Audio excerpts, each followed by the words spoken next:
Hello friends, welcome to Sri Tamil channel. இன்னைக்கு நம்ம பார்க்க போகிறது என்னன்னு பார்த்தீங்கன்னா வெண்டைக்காய் மசாலா. வழக்கம் போல் சப்பாத்திக்கு குருமா பருப்பு அப்படின்னு செய்யாமல் இன்னைக்கு கொஞ்சம் வித்தியாசமாக வெண்டைக்காய் வச்சு ஒரு சூப்பரான ரெசிபி. சப்பாத்தி கூட ரொம்பவே அட்டகாசமாக இருக்கும். சப்பாத்திக்கு மட்டும் இல்லை, சாதம் தோசைக்கும் கூட ரொம்பவே நல்லாயிருக்கும். முதல்ல ஒரு பேனில் 4 டேபிள் ஸ்பூன் எண்ணெய் எடுத்துக்கோங்க. இப்போ இதில் ஒரு 1/4 கிலோ வெண்டைக்காயை இந்த மாதிரி பெரிய பீசஸாக நறுக்கி எடுத்திருக்கேன். இப்போ இதை எண்ணெயில் சேர்த்துக்கலாம். இது கூடவே ஒரு 1/4 ஸ்பூன் உப்பு சேர்த்துக்கோங்க. இப்போ இந்த வெண்டைக்காயை நல்லா வதக்கி விட்டுக்கோங்க.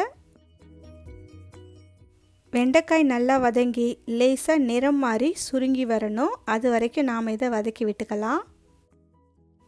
வெண்டைக்காய் இந்த அளவுக்கு வதங்கி வந்த உடனே வெண்டைக்காயை மட்டும் தனியாக வெளியே எடுத்துடுங்க. அடுத்து அந்த எண்ணெயிலேயே ஒரு 1/2 ஸ்பூன் சீரகம் சேர்த்து தாளிச்சுக்கோங்க. சீரகம் நல்லா பொரிஞ்சு வந்ததும் ஒரு பெரிய வெங்காயத்தை எந்த அளவுக்கு பொடியாக நறுக்க முடியுமோ அந்தளவுக்கு பொடியாக நறுக்கி சேர்த்துக்கோங்க. இப்போ இந்த வெங்காயம் நல்லா வதங்கி வரட்டும். இந்த அளவுக்கு வெங்காயம் நல்லா பொன்னிறமாக வதங்கி வந்த உடனே இப்போ இதில் நாம் 1 ஸ்பூன் இஞ்சி பூண்டு விழுது சேர்த்துக்கலாம். இஞ்சி பூண்டோட பச்சை வாசனை போகிற வரைக்கும் நல்லா வதக்கி விட்டுக்கோங்க. ஒரு 2 பச்சை மிளகாயை பொடியாக நறுக்கி சேர்த்துக்கோங்க. மிளகாயும் சேர்த்து ஒரு முறை நல்லா வதக்கி விட்டுக்கோங்க. ஒரு 1/4 ஸ்பூன் மஞ்சள் தூள் சேர்த்துக்கோங்க. 1/2 ஸ்பூன் சீரகத்தூள், 1 ஸ்பூன் மல்லித்தூள், 1 ஸ்பூன் காஷ்மீரி மிளகாய்த்தூள், ஒரு 1/4 ஸ்பூன் அளவுக்கு கரம் மசாலா சேர்த்துக்கோங்க. காஷ்மீரி மிளகாய்த்தூள் கலருக்காகவும் காரம் கம்மியாக இருக்கிறதுக்காக சேர்த்துக்கிறோம். உங்களுக்கு காரம் வேணும்னு நினச்சிங்கன்னா ஒரு 1/4 ஸ்பூன் தனி மிளகாய்த்தூள் சேர்த்துக்கோங்க. அடுப்பை நல்லா குறைச்சி வச்சு ஒரு முறை நல்லா கலந்து விட்டுக்கோங்க. தேவைப்பட்டால் 2 டேபிள் ஸ்பூன் தண்ணி சேர்த்து இந்த மசாலாவோட பச்சை வாசனை போகிற வரைக்கும் லேசாக கலந்து விட்டுக்கோங்க.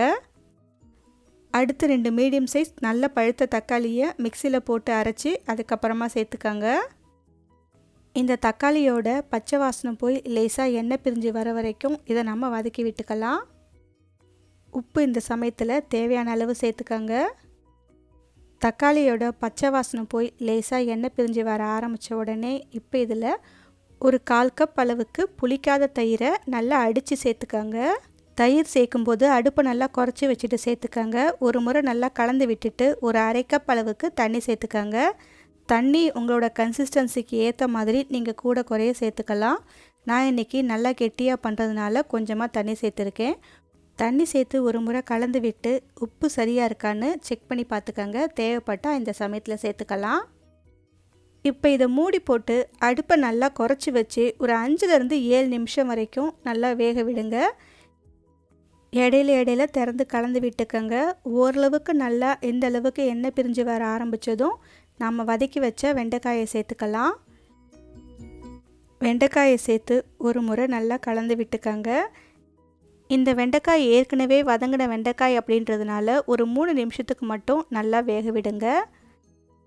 3 நிமிஷத்துக்கு அப்புறம் வெண்டைக்காய் நல்லா வெந்திருக்கும்.